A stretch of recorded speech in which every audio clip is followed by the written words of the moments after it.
Hi,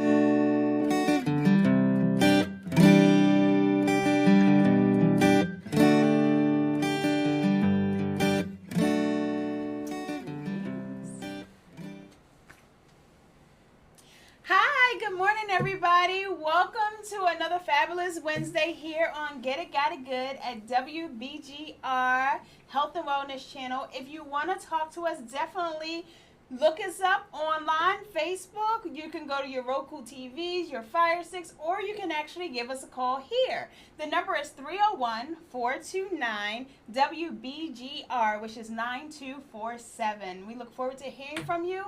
But once again, I am Naja Carter. I am your host for today's show. I'm really excited to have Darius A. Stanton in the house with me today. We're going to go over all kinds of things. I hope to learn a lot from this man, which I know that I will be able to do. And I'm excited to have you here.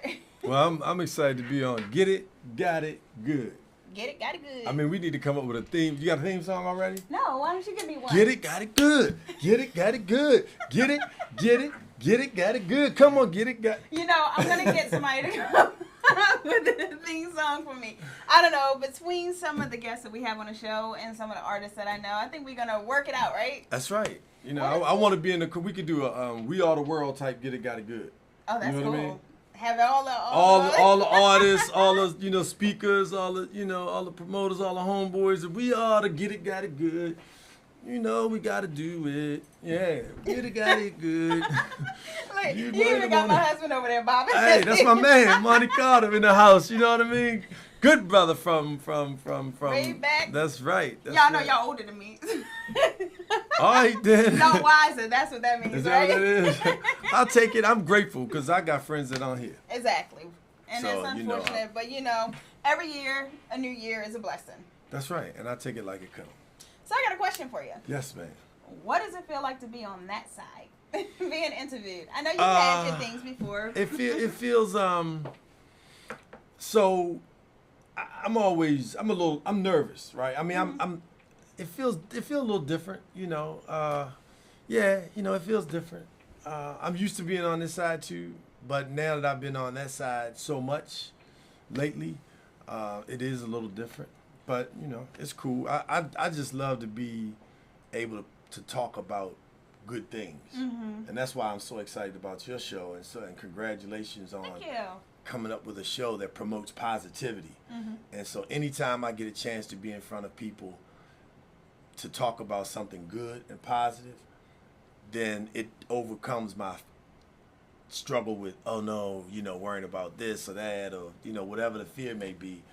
Just being able to talk about something good and promote that, it just comes like rah, rah, rah. They really I think every show is always some type of nervous energy.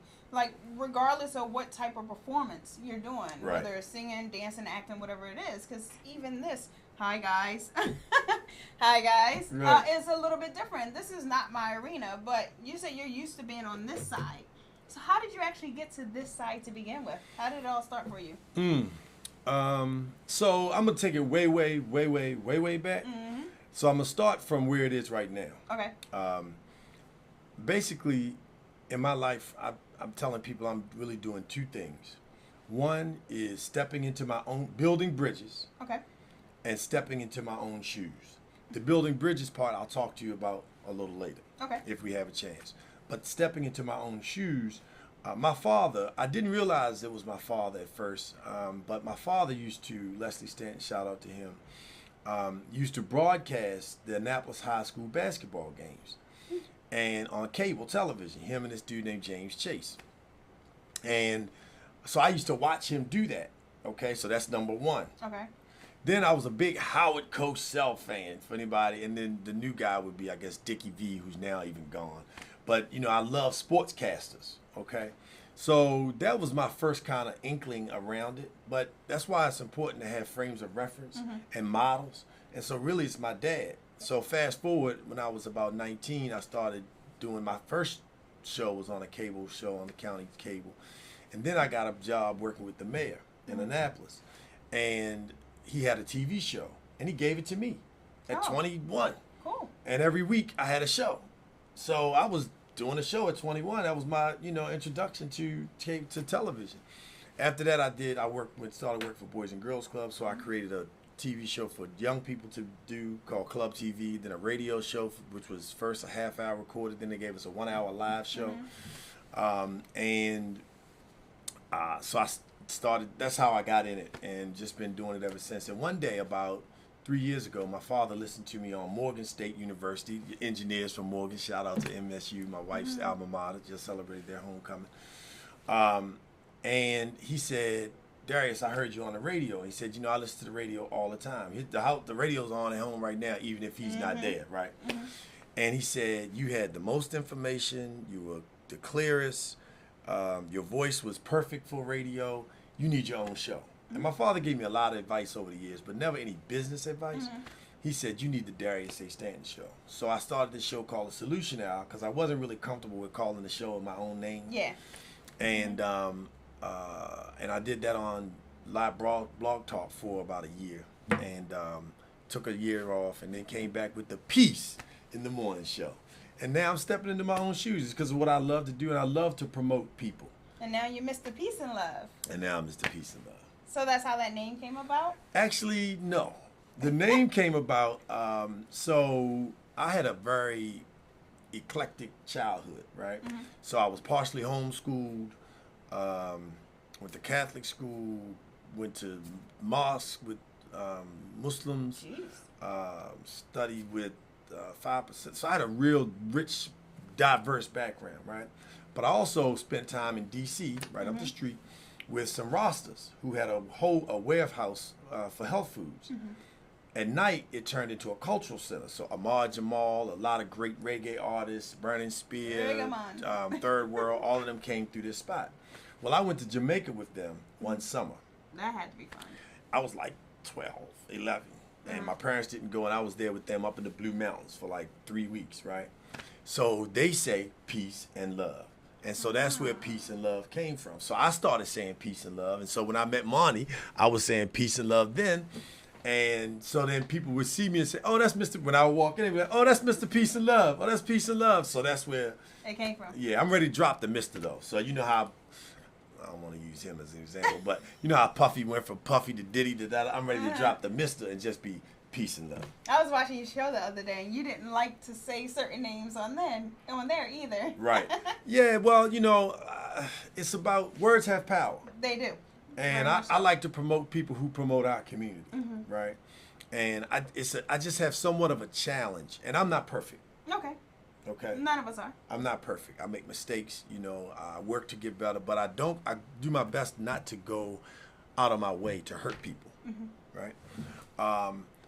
But I just, knowing the power, when we have the power that you have in terms of media and mass communications, and millions of people follow you, the number one cause of homicides in our community, in my opinion, is alcohol related. And so when you have hip hop artists that are promoting alcohol in our communities, and if all you have to do is do the research, look it up right now. Anywhere where there's a liquor store in the black community, there's a homicide. You're right. There's a shooting. So we're in communities where there are no liquor stores, or there are very few liquor stores, there are very few shootings. Communities that have a lot of liquor stores, so if you put a map down and you have the liquor stores are blue dots and the homicides are red dots, blue and red will be all over each other. And part of the reason is because alcohol, has lead in it. And alcohol and lead poisoning, they call it alcohol fetal syndrome. It's just like having a crack baby. Jeez. So, if you're drinking, whether you're pregnant or not, the sperm and the egg are still being intoxicated. So when you bring that together, you're creating a drunk baby. So you're drinking while you're pregnant, if you are, right? And so now the baby's even more intoxicated. So people don't talk about, they talked about crack babies, but they didn't talk about alcohol babies. So a lot of these children that are depressed, that are angry, that have ADHD and all these other illnesses that are causing violence is directly related to alcohol and lead poisoning, which is rampant in Baltimore City. So you have Baltimore City has 350 liquor stores over the legal limit. They also have one of the highest concentration of lead paint in the country, right? Guess what else they have? The highest homicide rate in the country, and the highest. They've led the nation in juvenile homicides for years, right? It may not be now, but in the last 20 years, 10 out of those 20, Baltimore City has led in homicides. So I have a challenge when artists who are proclaiming to love our community, but you choose to sell something that you know is killing us. Big conflict. Yeah, great conflict. So, I just, it's a challenge. And we have to learn how to sacrifice things that are killing us, versus keep on taking things because everybody does it. We're going to die of something. Well, if you're going to die of something, jump off a cliff. Well, don't you think, because I know you also spoke about mental health, right? And I know a lot of the times people use that alcohol as a way to, just block off what they're feeling. Oh, no or question. As a, pill or, a solution, which of course we all know that it's not. So do you think that if we address the mental health illness, it will help the alcoholism that we're experiencing? Or if we change the rules and regulations? I know we're going through elections right now. So if we change some of the rules and regulations based on how many liquor stores can be in one demographic area, you think that would help? It would definitely help. Okay. It starts at the root, right? And the root cause has to be, it starts at home. So what's the environment? So you have the physical environment, you have the environmental environment, and the physical environment, the sociological, right? So physical and environmental are primarily the same, but you have the social environment.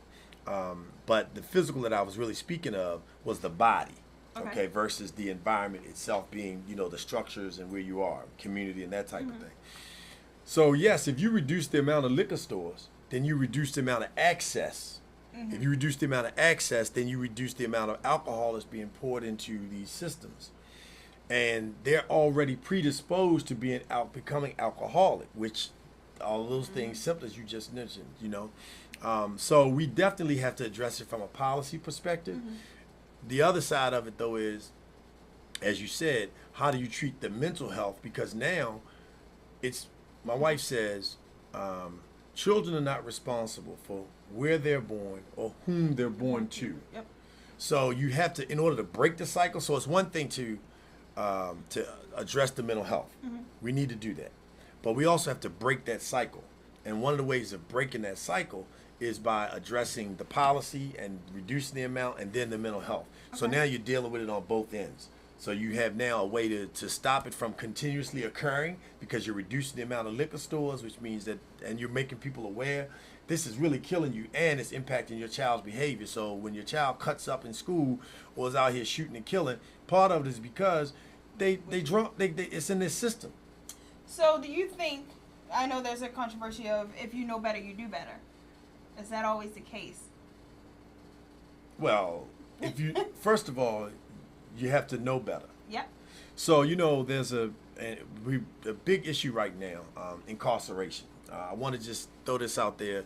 Please, the 2030 Black Agenda, the Maryland Black Caucus has put together a phenomenal concept called the 2030 Black Agenda Strategic Plan that we plan on birthing on November 9th and 10th. And November 9th and 10th is a legislative weekend. So go online, look up Maryland Black Caucus, and you can get information, tickets for the breakfast. Dr. Pickett is going to be the speaker, Randall Pickett, who is on The Apprentice, that Trump won, and he called Trump a racist when Trump ran. He said he is a racist. Unapologetically black, very successful businessman, Dr. Randall Pinkett. He'll be doing the Business Over Breakfast. That Saturday evening, April Ryan, who was in the White House press room and got challenged by the president and the former press secretary, an African-American sister, is the speaker for the gala. Where will It's going to be at Maryland Live on November 10th. And then yours truly will be the luncheon speaker for the Power Luncheon the day before, which is a host of workshops, health, environment, business, housing, criminal justice. All of those issues will be addressed in Annapolis on November 9th at the State House. So please check it out. We definitely want to see you there.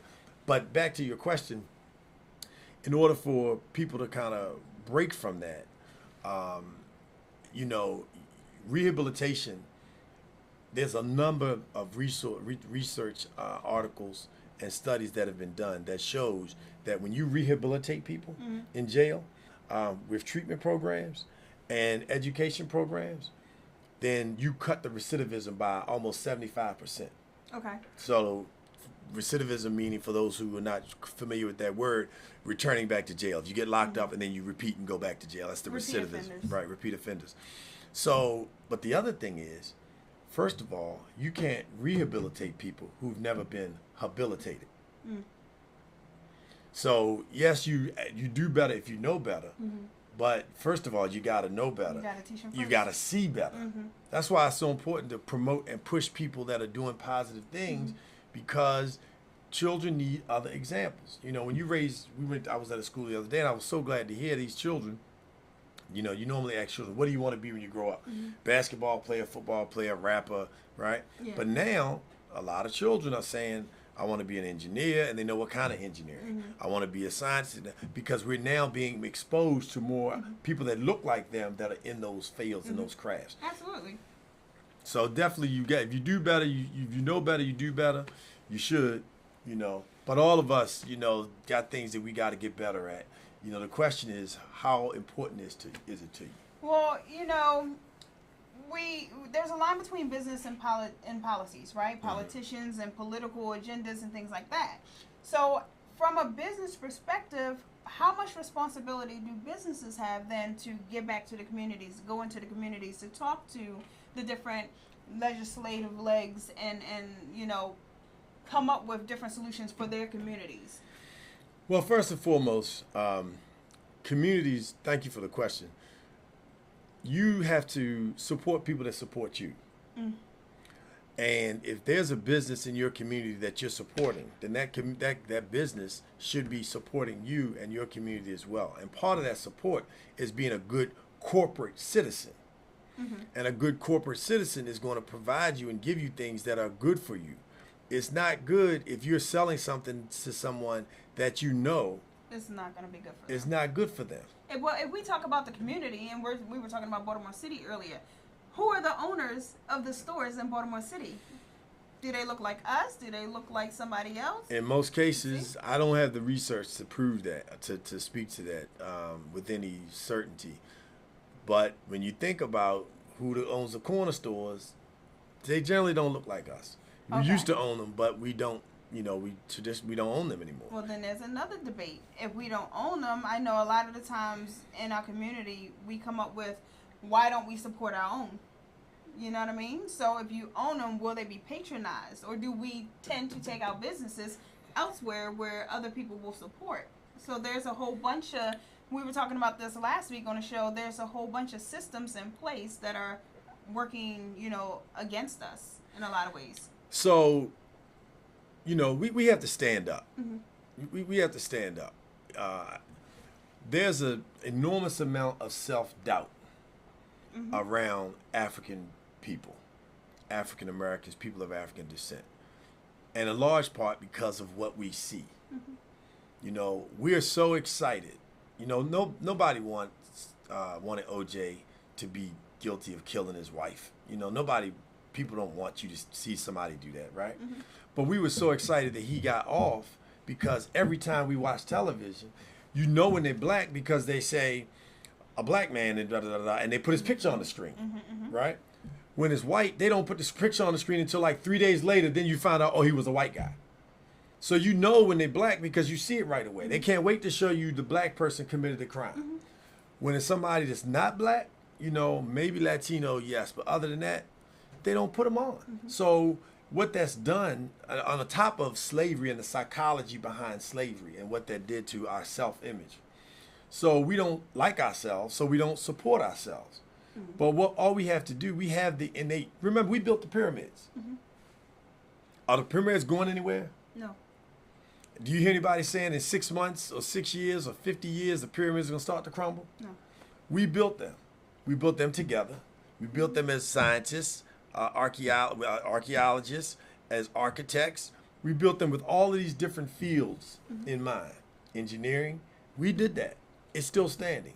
So we just have to, as I said, step into our own shoes. Refine So yourself. go start a business in your community. Make it a quality business. Treat people good. Make the prices the best that you possibly can. You know, but there are other communities that support. They go miles to support their own. We gotta go miles to support our own. So if we gotta, jump into it and we gotta go an extra 10 miles or, extra, then it's important to do that, because one thing for sure when it comes to business, as you mentioned, in serving the community, think about who works in the stores.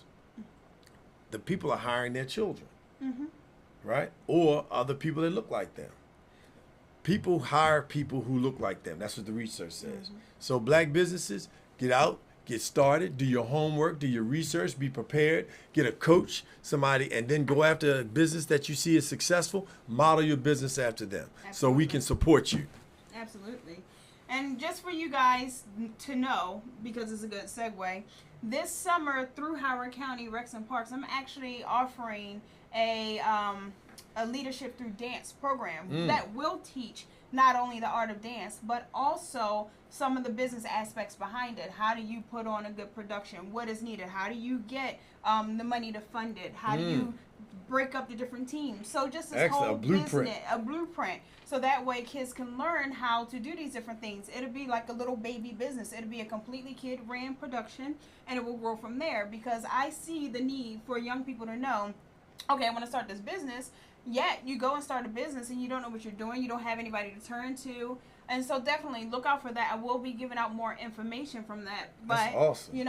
Everybody don't have the background that we do. I know you come from a business background. They don't have the capacity. Yes, exactly. That's one of our greatest challenges is building the capacity to be successful and sustain your business. And you're always after, right now there's an election going on. Indeed there is. In the state, and you mentioned it.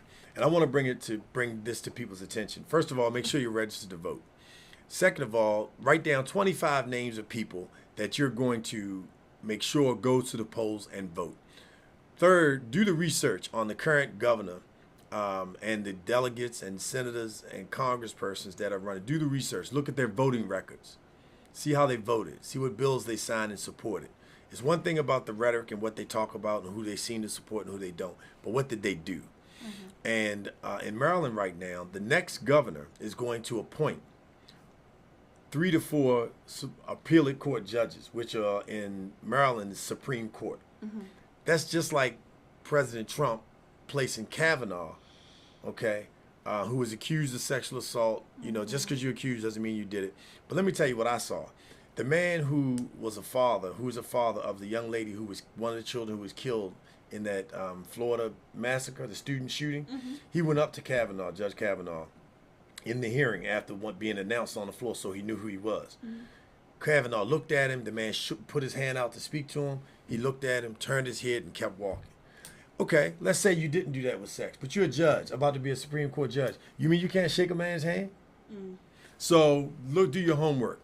Make sure you look at Ben Jealous and the policies and the things he's pushing, and looking that direction to vote. Look at Governor Hogan. Find out, what did he do for African Americans? What did he do for Marylanders? That helped the economy, that helped education. What did he do for schools? What did he do? What has been done? Not the talk. 4 years, and in addition to that, the census is coming up in 2020, and the redistricting of where people will be able to vote. All of those things will be on the next governor's plate. So whoever we put in the governor's office, make sure that they're going to have your best interests at heart. If the current governor in 4 years hasn't done things that you know of, you can speak to, you can look it up on the record to help our community move forward, then why would you give him a second chance? Look at Ben Jealous, give him an opportunity. And you guys, if you don't go out and vote, then you don't have the right then to say, why is this not happening? Why is this happening? Why did my kids not get this opportunity?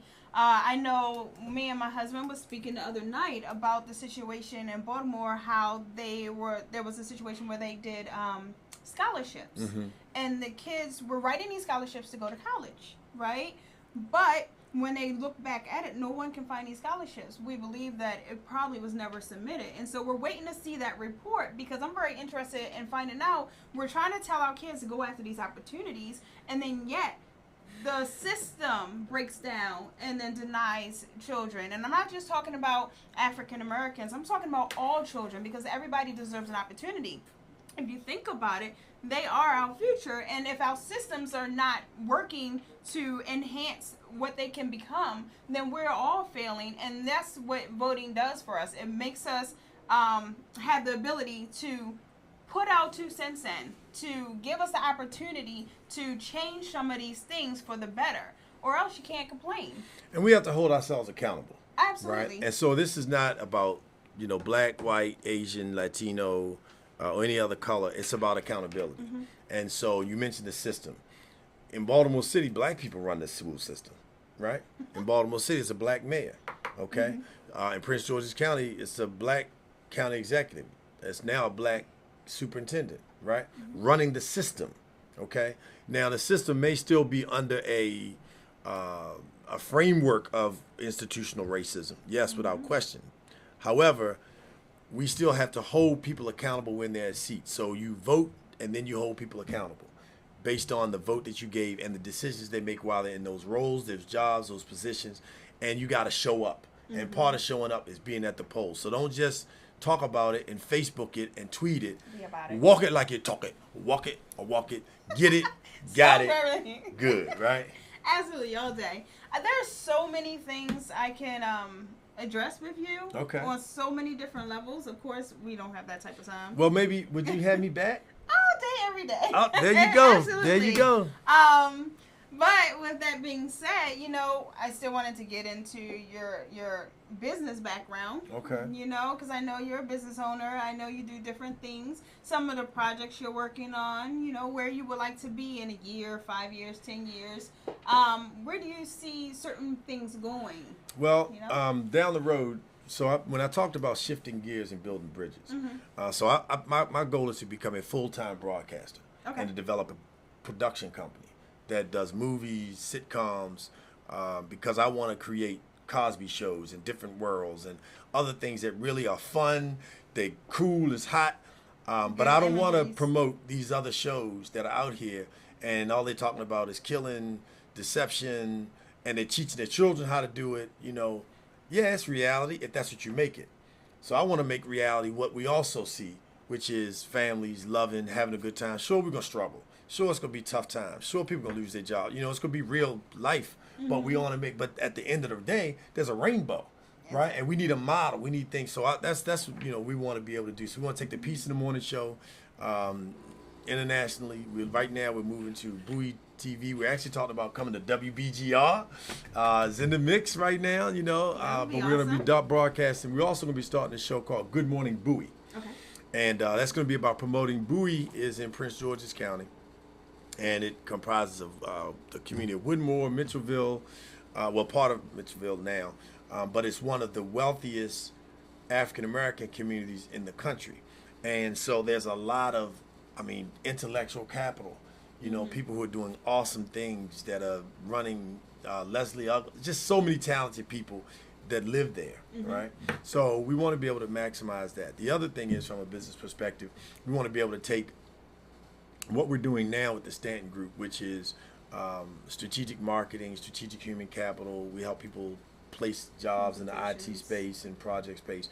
But we also teach and train companies how to use their emotional intelligence. Mm-hmm. Basically, how to treat your employees good and how to have employees value their work that much more because they see the win-win-win. Mm-hmm. In a lot of cases where people are working on a job and they say, I'm not going to tell them that because they're not going to listen. Exactly. Well, I'm not going to tell them that because they're going to make all the money. Well, I'm not going to tell. You're saying, you have all of this intellectual capital, things that can make money, things that can save money, things that can reduce risk and make the place more environment safe. Mm-hmm. But the environment makes you think if I say something and I get it wrong, I'm going to be blackballed. Mm-hmm. If I say something, I get it wrong, people are like, you can't trust what she says. So you stymie the creativity. Mm-hmm. So we teach core companies and organizations how to embrace the creative mm-hmm. spirit and allow people to be innovative and creative. Mm-hmm. And all of that energy, you got 500 people. You don't need a research department of 20 people when you have a research department of 500. Mm-hmm. Look at the numbers. 20 brains versus 500 brains. 500 is always 500, I go with that. All right. That's right.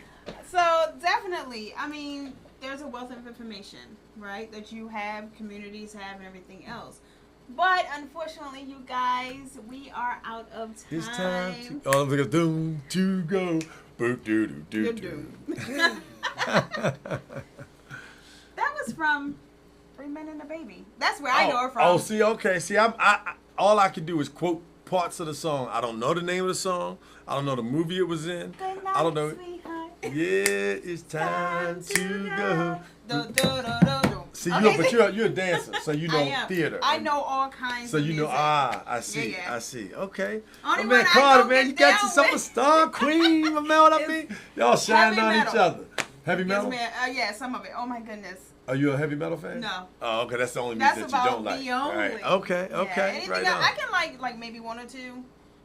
But Does Marty sing? Haha. Yeah, in the shower. That's all that matters, right? That's all that matters. But you guys, thank you for joining us today. I look forward to seeing you back here next Wednesday morning at 11:30 a.m. Same place, WBGR Health and Wellness Channel with me, Naja Woolhite. And next week, it will be just as fun and exciting as we go on and delve deeper into these different issues and things that will help you get the information that you need, make sure you understand it and know where else to go to get more of it, and then it'll be all good. So until next time, remember, be an original, because an original is always worth more than a copy. Have a great day. I like that.